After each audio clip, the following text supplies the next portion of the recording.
À la fois par curiosité et dans l'idée surtout d'écrire ce blog, j'ai fait une enquête auprès de mon entourage, mes amis, tous d'horizons divers. Je leur ai demandé quelles sont les habitudes ou activités du quotidien qu'ils jugeaient les plus polluantes. Sans surprise, il s'avère que nous sommes tous prompts à pointer du doigt les suspects habituels. La surconsommation, le gaspillage textile, les compagnies aériennes et les énergies fossiles. Cependant, tout au long de mon aventure d'éco-détective, pas un seul répondant n'a pensé au coupable furtif juste sous nos nez numériques, l'utilisation d'Internet. En effet, chacune de nos activités en ligne a un coût modeste. Quelques grammes de dioxyde de carbone, ou CO2, sont émis pour faire fonctionner nos appareils et alimenter les réseaux sans fil. Bien que l'énergie nécessaire pour une recherche ou un email soit minime, avec 5,3 milliards d'utilisateurs, ces fragments d'énergie et les gaz à effet de serre associés s'accumulent très rapidement. En plus, avec le travail à distance et l'extraction intensive de crypto-monnaies, l'activité numérique pourrait représenter 14% des émissions mondiales de CO2 d'ici 2040. Il est difficile de se représenter ces chiffres de manière concrète. C'est pourquoi je vous invite à faire une petite simulation ensemble. Dans son excellent livre, que je vous recommande vivement, How Bad Are Bananas? The Carbon Footprint of Everything, Mike Berners-Lee, qui est le frère de Tim Berners-Lee, l'homme qui a inventé le World Wide Web, quantifie l'impact carbone d'activités mondaines du quotidien, dont l'envoi d'emails. Nous allons donc nous appuyer sur ces datas pour construire ensemble notre simulation.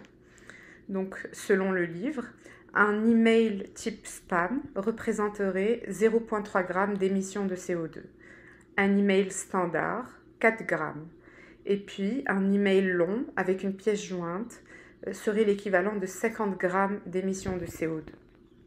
Cela peut ne pas sembler beaucoup initialement, mais lorsque nous prenons en compte le nombre d'emails envoyés et reçus, on peut facilement se rendre compte des proportions. Finissons le calcul ensemble. Selon les statistiques, nous savons qu'en 2022, il y a eu 334 milliards d'emails échangés.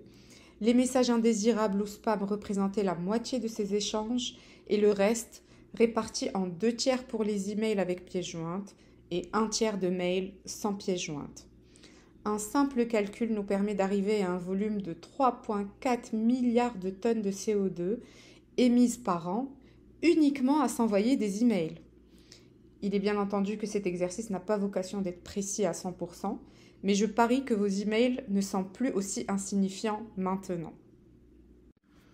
Autre point de benchmark intéressant, si je vous disais que l'Inde, 3e pays le plus polluant au monde, a émis seulement, entre guillemets, 2,4 milliards de tonnes de CO2 en 2022.